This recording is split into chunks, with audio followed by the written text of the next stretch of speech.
ቁጡና ነጭናጫ ባህሪ ነበረው ይባላል። በህይወት ዘመኑ 81 ፊልሞችን ሰርቷል። እንደ አውሮፓውያን አቆጣጠር ከ1914 እስከ 1967 በነበሩት ዓመታት የሰራቸው በድርጊት የተሞሉ ድምጽ አልባ ፊልሞች የሳቅ ምንጭ አድርገውታል። ሞደርን ታይምስ፣ ሲቲ ላይትስ፣ ዘ ግሬት ዲክታተር፣ ዘ ኪድ፣ ጎልድ ራሽ እና ሌሎችን ፊልሞች ጎልተው ይጠቀሱለታል። ፊልሞቹ አጫጭር ናቸው። ብዙዎቹ ከ26 ደቂቃ የሚበልጡ አልነበሩም። አንድን ፊልም ለመስራት አስቦ የሚፈልገው አይነት ሀሳብ እስካልተሰራ ድረስ ለመደጋገም ችግር አልነበረበትም። ለስራ ጥራትና ተወዳጅነት አብዝቶ በመድከም የሚያምን ሰው ነበር ይባላል። የ20ኛው ክፍለ ዘመን የሳቅ ምንጭ ኮሜዲያን ቻርሊ ቻፕሊን። እንዲያውም አንዳንዶቹ ፊልሙ አባካኙ ቻርሊ ይሉታል። ይቀርጻል፣ ያየዋል፣ አይጥመውም። ፊልሙን ጥሎ እንደገና መቅረጽ ይጀምራል። ካልጣመው ደጋግሞ ብዙ ፊልሞችን ለመቅዳት የሚከብደው ይሉኝተኛ ሰው አልነበረም። ተዋናዮቹ ታዲያ ይሰለቹበት ነበር።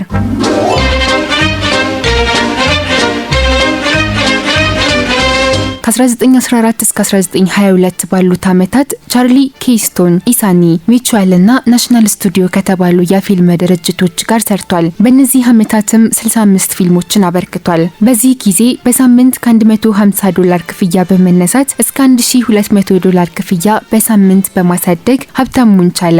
ከ1915 እስከ 1916 ባለው ጊዜ ኢሳኒ ከተሰኘው ኩባንያ ጋር 14 ፊልሞችን በመስራቱ ደሞዙ በሳምንት $10,000 ደረሰ። $150,000 ጉርሻም አገኘ። በመቀጠልም የግሉን ስቱዲዮ ከፍቶ የፊልም ዳይሬክተርና ተዋናይ፣ አዘጋጅ፣ ጸሐፊ፣ አቀናባሪና ሙዚቃ ተጫዋች ሆነ። ቻርሊ በ26 ዓመት እድሜው ሚቹዋል ከተባለ የፊልም ኩባንያ ጋር ባደረገው ስምምነት $670,000 በአመት ይከፈለው ነበር። በዚህም በወቅቱ ከባለጸጋዎች ዝርዝር ውስጥ መግባት ችሎ ነበር። ቻርሊ በግሉ ፊልም ጽፎ ማዘጋጀት የጀመረው በ1923 ውመን ኦፍ ፓሪስ በተሰኘው ፊልሙ ነበር። ጎልድ ራሽ፣ ሲቲ ላይትስ እና ሰርከስ የሚሉ ፊልሞቹንም እስከ 1931 በመስራት ለህዝብ አደረሰ። ዘሰን ድረገጽ እንደጻፈው በዚህ ጊዜ ድምጽ አልባ ፊልሞች የሚሰሩበት ጊዜ እያበቃ ቢመጣም እንኳ ቻርሊ ግን ትራምፕ የሚል ገጸ ባህሪን ተላብሶ ቀጠለ በማለት ጽፏል። በ1940 ዘ ግሬት ዲክታተር በሚለው ፊልሙ ላይ ቻርሊ መንታ ገጸ ባህሪያትን ወክሎ ተጫውቷል። በዚህም የአዶልፍ ሂትለርን ዘረኝነትና ጭካኔ ለማሳየት ሞክሮበታል በማለት ዘሰን ድረገጽ አስነብቧል። ይህ ፊልም ቻርሊ ለመጀመሪያ ጊዜ በድምጽ የሰራው ፊልሙ ነው። የፊልሙ ማጠናቀቂያም ሰብአዊነትና ሰላም ለምድር ያስፈልጋታል በሚል ቋጭቶታል። ይህንን ሐሳብ የምንጊዜም ጠንካራ መልእክቱ ነው ይሉታል። I'm sorry. I don't want to be an emperor. That's not my business. I don't want to rule or conquer anyone. I should like to help everyone if possible. Jew, Gentile, black man, white. We all want to help one another.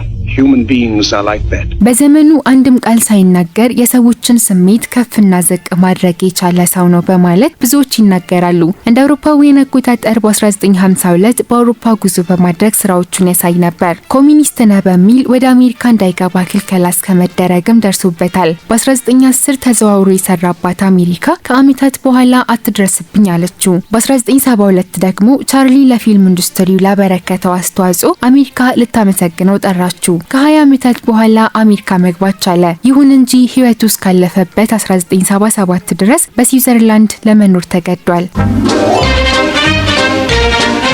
ትልቅ ሸፋፋ ጫማ፣ ፍጥጥ ያለ አይን፣ ባርኔጣ፣ ካፍንጫው በታች የተከማቸ ጺም፣ ሰፊ ሱሪና አጭር ኮት አድርጎ ከዘራውን ይዞ በፍጥነት ሲጓዝ ሲተውን የሚታወቀው ቻርሊን የሚወክለው ገጸ ባህሪ ትራምፕ ይባላል። ይህ ገጸ ባህሪ እንኳን በድርጊት ታጅቦ ይቀርና ሲመለከቱትም የማሳቃቅም አለው።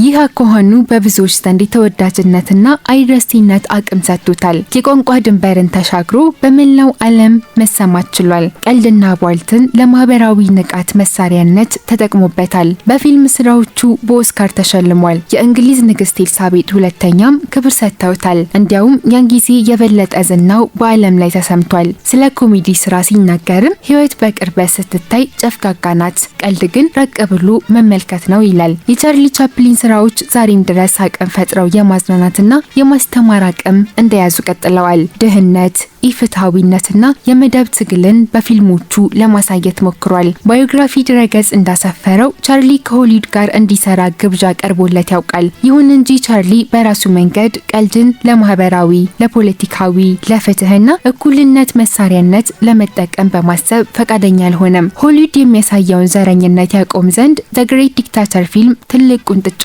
ነበር የሚሉ ብዙዎች ናቸው። themselves, but they enslave the people.